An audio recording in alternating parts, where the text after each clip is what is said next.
साहिब बंदगी सतनाम। बोले सतगुरु बंदी छोड़ कबीर साहिब की जय हो। सतगुरु मदनपति साहिब की जय हो। सतगुरु वैराग साहिब की जय हो। सभी संतों की जय हो। सभी भक्तों की जय हो। आज के आनंद की जय हो। तो आज जो हम सत्संग का टॉपिक ले रहे हैं वो है सतगुरु और असतगुरु। क्या फर्क होता है सतगुरु में और क्या फर्क होता है असतगुरु में, क्या भेद है दोनों के बीच में, आज वो क्लियर किया जाएगा। जैसे कि नाम से ही पता लग रहा है कि सतगुरु का मतलब होता है जो सत्य है। जो सत्य है मतलब जो सत्य को जानता है। जो सत्य को जानता है वो सतगुरु है, और जो सत्य को नहीं जानता भले वो गुरु है लेकिन वो सतगुरु नहीं है। गुरु हो सकता है, गुरुआ हो सकता है, लेकिन सतगुरु नहीं हो सकता, क्योंकि सतगुरु सारे भ्रम तोड़ देता है। अगर कोई भी भ्रम आपके जीवन में बसता है तो जान लो कि आपको सतगुरु अभी मिला ही नहीं। जिसके लिए बोला गया कि सतगुरु मिला जो जानिए ज्ञान उजाला होए, और भ्रम का भांडा तोड़ के रहे निराला सोए। यानी कि सतगुरु ऐसा होता है जो आपको, आपके मन में जितने भी भ्रम होते हैं वो सब भ्रमों को तोड़ देता है। आपके अंदर जितनी भी संशय है, जितने भी आपके अंदर जो ख्याल चल रहे होते हैं जो आपको भ्रमित करते हैं, उन सबको वो खत्म कर देता है। और कैसे करता है? ज्ञान आधार से। वो ज्ञान आधार से आपको ऐसा सर्वश्रेष्ठ ज्ञान देता है जिसके द्वारा आपके सारे संशय खत्म हो जाते हैं। आपके जितने भी सवाल होते हैं वो सब के सब खत्म हो जाते हैं, और आपके अंदर एक ऐसी चेतना जागती है जो सत्य को पाने के लिए ललायित हो जाती है। सत्य को पाना चाहती है, दिन रात उस सत्य की खोज में लगवा देती है आपको। सतगुरु वो होता है जो आपके अंदर एक ऐसी आग पैदा कर देता है कि आप सारे काम करते हुए भी, दिन रात आप काम कर रहे हो अपने लिए, अपने बीवी बच्चों के लिए, अपने घर बार के लिए, अपने माँ बाप के लिए, लेकिन सारे काम करते करते भी आप एक पल भी उसको नहीं बिसारते। आप एक पल भी उसको नहीं भूलते हो। आपके चित्त में वो ऐसा रम जाता है, आपके ख्याल में, आपके विचारों में, आपकी सूरत में वो ऐसा रम जाता है कि उसको आप भुला नहीं सकते। इसीलिए बार बार साहिब ने उसको शब्द गुरु सुरत धुन चेला बोला है कि वो शब्द गुरु है, और उस शब्द गुरु की जो धुन है उसको सुनने वाला जो है वो चेला है। जब तक वो चेला उस धुन को नहीं सुनेगा वो सच्चा चेला नहीं बन सकता। गुरु पूरा और शिष्य शूरा, ये दोनों मिलके ही असली काम कर सकते हैं, अन्यथा नहीं। गुरु पूरा है, ओके जी पूरा है, लेकिन अगर चेला शूरा नहीं है, यानी चेला पूरा नहीं है, तब भी बात नहीं बनेगी। गुरु अधूरा है लेकिन चेला पूरा है, तब भी बात नहीं बनेगी। गुरु पूरा हो, चेला शूरा हो, यानी विवेकी हो। ऐसा विवेकी हो कि जब विवेक जाग जाता है तो उसके बाद उसको कोई भ्रमित ना कर पाए, क्योंकि अधूरे गुरुओं की यही खासियत होती है कि वो आपको केवल भ्रमित करना जानते हैं। वो आपको ऐसा भ्रमित करते हैं वाणियों के द्वारा कि आपको लगता है अरे बात तो सही कर रहा है क्योंकि वाणी में लिखा है, लेकिन उस वाणी के भावों को नहीं पकड़ पाते। जैसे मैंने पहले भी, कल भी बताया था, परसों भी बताया था कि जिस वाणी में लिखा है कि परमात्मा हृदय में बसता है, हमारे ग्रंथों में भी लिखा है कि परमात्मा मेरे ही बस गए, हृदय में बस गए, तो इसका मतलब ये नहीं कि वो मेरे हृदय में ही बसे हुए हैं। ये तो एक भाव होता है। जैसे हम किसी को कहते हैं भाई तू तो मेरे दिल में बसता है, अब हमने कह दिया किसी को तू मेरे दिल में बसता है, तो इसका मतलब ये थोड़ी नहीं है कि वो मेरे दिल के अंदर आके घुस गया। ऐसा बिल्कुल नहीं है। यानी वो मेरी सूरत में है, यानी वो मेरे ख्यालों में है, मैं 24 घंटे उसको ही याद कर रहा हूं। ये भाव होता है। जैसे कई लोग हनुमान जी का प्रमाण देते हैं कि हनुमान जी के दिल में भगवान बसते थे, देखो उन्होंने छाती फाड़ के दिखाया। अरे तो भाई उनके वो भाव थे कि राम और सीता जी मेरे हृदय में बसते हैं, ना कि ये भाव थे कि परमात्मा अपनी घरवाली के साथ यानी अपनी बीवी के साथ मेरे दिल में बस रहा है। ये भाव नहीं थे उनके। उनके ये भाव थे कि जिसको मैंने प्रभु श्री राम माना है और जिसको मैंने माता जानकी माना है, अपनी माता माना है, वो मेरे हृदय में बसते हैं। उनको मैं पल पल दिल से याद करता हूँ, ना कि दिल चीर के दिखा के उन्होंने ये साबित किया कि वो मेरे दिल में ही बसते हैं। ऐसा बिल्कुल नहीं है भाई, ऐसा बिल्कुल नहीं है। मैंने कल भी बताया था आपको कि परमात्मा के जो गुण होते हैं, जो परमात्मा के जो लक्षण होते हैं, वही लक्षण इस जीव के हो जाते हैं जब ये अपने स्वरूप को जान जाता है। जब ये अपने स्वरूप को जान जाता है, ये जीव अवस्था से पीव अवस्था में पहुंच जाता है, तो इसका दिल जो है वो प्रेम से भर जाता है, लबालब। उसके दिल में इतना प्रेम भर जाता है कि वो किसी को भी धोखा नहीं दे सकता, वो किसी को भी गाली नहीं निकाल सकता, वो किसी के लिए गलत नहीं सोच सकता, वो किसी को बोल गलत नहीं सकता, वो किसी को मार नहीं सकता। यानी कि 12 हर पहर 8 पहर वो केवल इसी ख्याल में रहता है कि मेरा मालिक मेरे हृदय में बसा हुआ है, मेरे परमात्मा मेरे हृदय में वास करते हैं। ये एक भाव होता है, ना कि वो सच में हृदय में चले गए। परमात्मा अडोल है, वो डुलता नहीं है, वो कि आज यहां है कल वहां है, ऐसा बिल्कुल नहीं है। इसीलिए वाणी ने बोला आत्मा अडोल न डोलई, बिल्कुल अडोल है वो आती जाती कहीं नहीं है।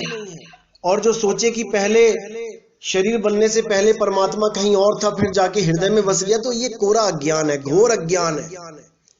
बिल्कुल भी इस चक्कर में नहीं पड़ना है कि परमात्मा हृदय में है या परमात्मा कहीं शरीर में है, क्योंकि कबीर साहब की वाणियों में गुप्त भेद होते हैं।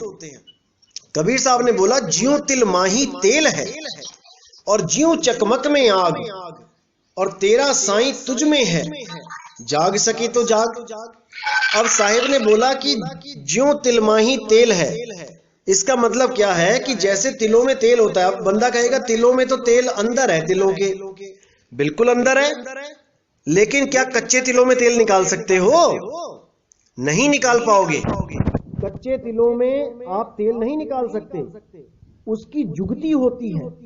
परमात्मा आपके अंदर है लेकिन जुगती है उसकी। कैसे मिलेगा वो? जब भेदी गुरु मिल जाएगा, जुगती बताने वाला गुरु मिल जाएगा, जो आपको बताएगा कि पहले तिलों को पका लो, यानी कि उसको पकने दो। जब वो पूर्ण तरह पक जाएगा उसके बाद उसका तेल निकाला जाएगा, ना कि कच्चे तिलों में से तेल निकलेगा। और ज्यों चकमक में आग, चकमक का जो पत्थर होता है उसमें जैसे आग निकलती है, तो आग पत्थर तोड़ के अंदर थोड़ी नहीं छुपी हुई है कि पत्थर तोड़ोगे तो अंदर से आग मिलेगी आपको। पत्थर तोड़ोगे अंदर पत्थर ही मिलेगा, अंदर आपको कण, पत्थर के ही कण मिलेंगे। लेकिन वो पत्थर की सतह पे जब दो पत्थर टकराते हैं तो पत्थर की सतह पे अग्नि प्रकट होती है। वो अग्नि कहां है? वो पत्थर के बाहर है, पत्थर के अंदर नहीं है। वो पत्थर की सतह पर गुप्त रूप से प्रकट है। जैसे फूलों के ऊपर बास, फूलों के ऊपर सुगंध है, फूलों के अंदर नहीं है। उसका पोस्टमार्टम करके देखोगे तो अंदर सुगंध नहीं मिलेगी, लेकिन वो फूलों के ऊपर है। आप फूल को सूंघोगे आपको वो सुगंध मिलेगी। जैसे बोला कस्तूरी कुंडल बसे मृग ढूंढे बनमाही, और ऐसे रमता राम है ये दुनिया जाने नहीं। अब हृदय में अगर बोला है तो हिरण के भी हृदय में बोल सकते थे कि परमात्मा हिरण के हृदय में रहता है, लेकिन उन्होंने कस्तूरी का जिक्र किया। कस्तूरी शरीर से बाहर नाभि पे होती है, वो एक खास स्थान पे होती है नाभि में, वो अंदर नहीं है कि उसके हृदय में ढूंढोगे तो कस्तूरी मिल जाएगी, या उसके किडनी लीवर में ढूंढोगे कस्तूरी मिल जाएगी। नहीं, उस कस्तूरी का एक खास स्थान है। जो भेदी होगा वही जान पाएगा कि कस्तूरी कहां है, और जो भेदी नहीं होगा वो ढूंढता रह जाएगा, उसको वह कस्तूरी मिलने वाली नहीं है। इसलिए साहिब ने बार बार बोला है कि भेदी गुरु की खोज करो। और ये लोग कहते हैं, कुछ अज्ञानी जीव कहते हैं कि गुरु की जरूरत नहीं है, कि आपको ग्रंथों से ही पता लग जाएगा, ग्रंथों में पढ़ लो समझ में आ जाएगा। ऐसा बिल्कुल नहीं है भाई। मीराबाई के गुरु रविदास जी थे, राजा पीपा के गुरु रविदास जी थे, अन्य गुरुओं के भी आगे गुरु थे। गुरु प्रणाली चलती है, गुरु परंपरा चलती है जीवों को जगाने के लिए, यही बताने के लिए कि वो कस्तूरी कहां है। वरना पूरा पोस्टमार्टम कर दोगे हिरण का, कस्तूरी नहीं मिलेगी। जैसे मक्खन में घी छुपा है, आप मक्खन को लेके उसका पोस्टमार्टम कर दो, तार तार कर दो, उसको बिल्कुल अलग अलग कर दो, तब भी मक्खन में घी नहीं ढूंढ पाओगे। लेकिन जब एक भेदी गुरु मिलेगा आपको, तब आपको उसी मक्खन में से घी निकाल के अलग कर देगा, घी निकाल के उसकी प्राप्ति करवा देगा। तो इसी प्रकार भेदी गुरु का होना बहुत आवश्यक है। भेदी गुरु जब तक नहीं मिलेगा संशय खत्म नहीं होंगे। इसलिए साहिब ने बार बार समझाया कि वस्तु कहीं ढूंढे कहीं कैसे लागे हाथ, और गुप्त वस्तु तब मिले जब भेदी लीजे साथ। जब तक गुप्त वस्तु नहीं मिलेगी, कब तक नहीं मिलेगी? जब तक भेदी गुरु ना मिल जाए। जब तक वस्तु मिल ही नहीं सकती। तो भेदी गुरु का बहुत महत्व है। बिना भेदी गुरु के किसी का कल्याण नहीं हो सकता। हर जगह साहिब ने गुरु की परिभाषा बताई है कि भेदी गुरु ही सतगुरु होता है। जब तक भेदी गुरु के शरण में नहीं गए, जब तक आपको मंत्र जपवाने वाले गुरु ही मिलते रहेंगे, या शरीर के अंदर परमात्मा बताने वाले ही गुरु मिलते रहेंगे। कोई कहेगा वो नाभि चक्र में है, कोई कहेगा वो कंठ चक्र में है, कोई कहेगा त्रिकुटी में है, कोई कहेगा गुदा चक्र में है, कोई कहेगा स्वाद चक्र में है, कोई हृदय में बताएगा। ऐसे ही उलझाते रहेंगे, नहीं उलझना है। इसीलिए साहिब ने शब्द द्वार की बात करी कि शब्द का द्वार ढूंढो, ऐसा गुरु ढूंढो जो शब्द के द्वार को जानता है। तो साहिब ने बोला झूठे गुरु के पक्ष को तजत न कीजे वार, और द्वार न पावे शब्द का भटके बारंबार। जो शब्द के द्वार को नहीं जान पाता है, यानी कि जब इस देह को त्यागना होगा, कोई कितना ही बोलता रहे कि प्राणों में ध्यान लगाओ, या नाभि में ध्यान लगाओ, या श्वासों में ध्यान लगाओ, या हृदय में ध्यान लगाओ, कहीं भी ध्यान लगा लो भाई, शरीर तो त्यागना पड़ेगा। इस गलत फहमी में मत रहना कि हृदय में ध्यान लगाऊंगा तो मैं हृदय में ही रहूंगा। ऐसा बिल्कुल नहीं है। आपको पूरा शरीर खाली करना पड़ेगा। आपके पैरों की तरफ से चेतना उठेगी और आपके पैर ठंडे होने लगेंगे। सबसे पहले पैर ठंडे होंगे, फिर धीरे धीरे धीरे धीरे जांघों तक आएगा, आपकी चेतना जांघों तक उठेगी, फिर पेट तक ठंडा हो जाएगा, फिर छाती ठंडी होगी, गला ठंडा होगा, फिर त्रिकुटी पे आके खड़े हो जाओगे। वहां पे आपके हिसाब किताब की घड़ी आएगी। जो आपने कर्म किए हैं आपको वही कर्म भुगताए जाएंगे। अगर तो गुरु आपने किया है तब तो समझ लो कि आपको वहां से आगे का रास्ता दे दिया जाएगा। अगर आपने गुरु नहीं किया है तो इन्हीं 9 दरवाजों में से आपको निकाल दिया जाएगा। अगर आपने प्राण योग साधना करी है, हठ योग साधना करी है, तो 10वें द्वार से आप तोड़ के निकल जाओगे। 10वें द्वार को तोड़ के निकल जाने पर भी आपकी मुक्ति नहीं होगी। कबीर साहब ने साफ बोला है, 10वें द्वारे प्राण निकले राज खानी जाए, कुछ देर राज भोगे फिर पाछे पछताए। हमारा रास्ता 10वें द्वार को तोड़ के बाहर झटके से निकलने का नहीं है। इसको अच्छी तरह समझ लो। यही भेद है हठ योगियों में और हमारे में। हठ योगी प्राण योग द्वारा, हठ योग द्वारा 10वें द्वार को तोड़ के ऊपर ब्रह्मांड में चले जाते हैं। आपको गीता का ज्ञान जब दिखाया जाएगा, समझाया जाएगा, तो आपको हर चीज समझ में आएगी। और जो सहज योगी होते हैं, जो सहज अवस्था में रहते हैं, वो अपने आत्म स्वरूप में स्थित हो जाते हैं।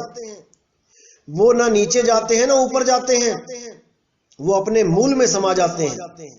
ना अर्ध में ना ऊर्ध में, वो दोनों को छोड़ के अपने निज स्वरूप में चले जाते हैं। लेकिन वो निज स्वरूप कहां मिलेगा, कौन सी जगह है, इसका भेद केवल भेदी गुरु ही बता सकता है। तो बहुत से लोग मदन साहिब के पंथ में आते हैं, जो यथार्थ कबीर पंथ है। मदन पंथ इसलिए बोलता हूं ताकि कोई कंफ्यूज ना रहे कि कबीर पंथ में मतलब बहुत सारे पंथ आते हैं। जैसे गरीबदास जी पंथ भी कबीर पंथ कहलाता है, धर्मदास जी पंथ भी कबीर पंथ कहलाता है, और भी अन्य गुरु हैं जो अपने आप को कबीर पंथ कहते हैं। लेकिन उनकी साधना मदन साहिब के पंथ की साधना से बिल्कुल अलग है।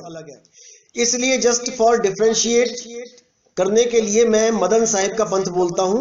हालांकि ये है कबीर पंथ, लेकिन मदन साहिब का नाम लेता हूं ताकि आपको एकदम समझ में आ जाए कि मैं कौन से पंथ की बात कर रहा हूं, कौन सी भक्ति विधि की बात कर रहा हूं।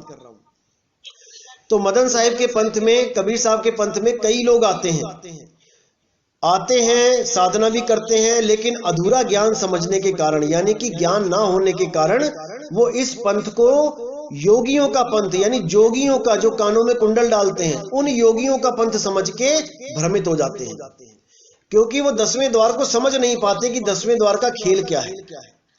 भाई 10वें द्वार का खेल बहुत निराला है, लेकिन हमारा रास्ता 10वां द्वार नहीं है, हमारा अंत 10वां द्वार नहीं है, हमारी मंजिल 10वां द्वार नहीं है।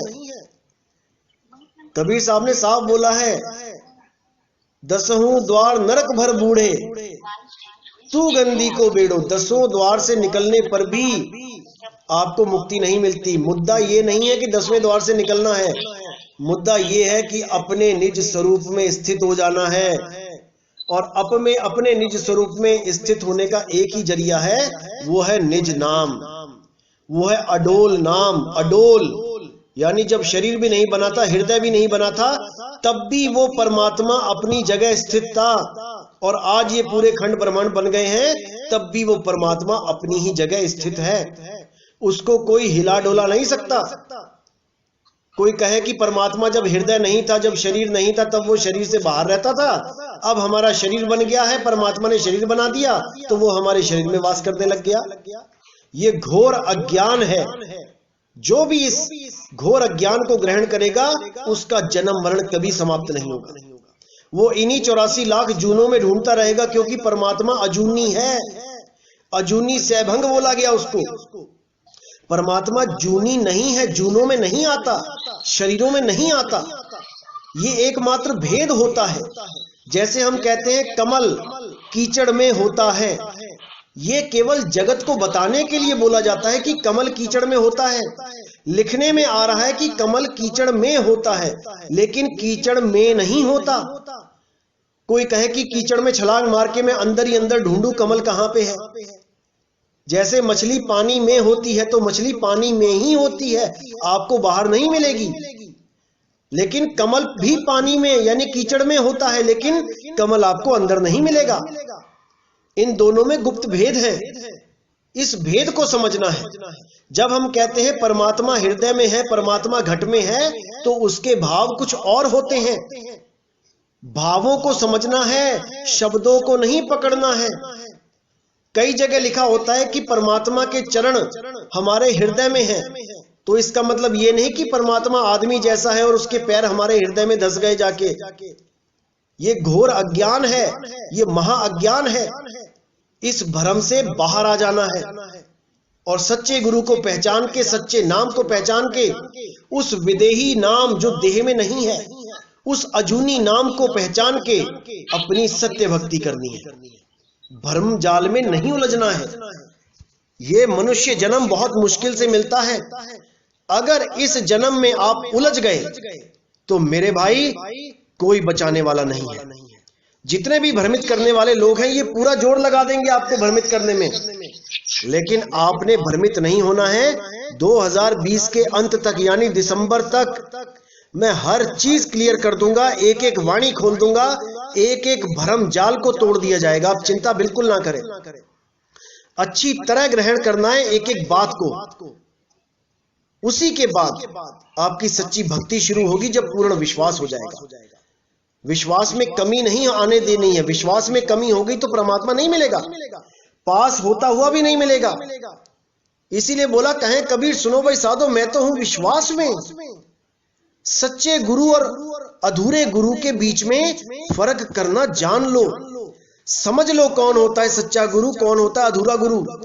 तभी आपका कल्याण होगा, अन्यथा जन्म मरण का यह चक्कर कभी खत्म नहीं हो सकता, कभी खत्म नहीं हो सकता। तो आज का सत्संग यहीं समाप्त करेंगे और कल 5:30 बजे फिर मिलेंगे आपसे। साहिब बंदगी सतनाम। बोले सतगुरु बंदी छोड़ कबीर साहिब की जय हो, सतगुरु मदन साहिब की जय हो, सतगुरु विराग साहिब की जय हो, सभी संतों की जय हो। सकल हंस को बंदगी साहिब बंदगी सतनाम।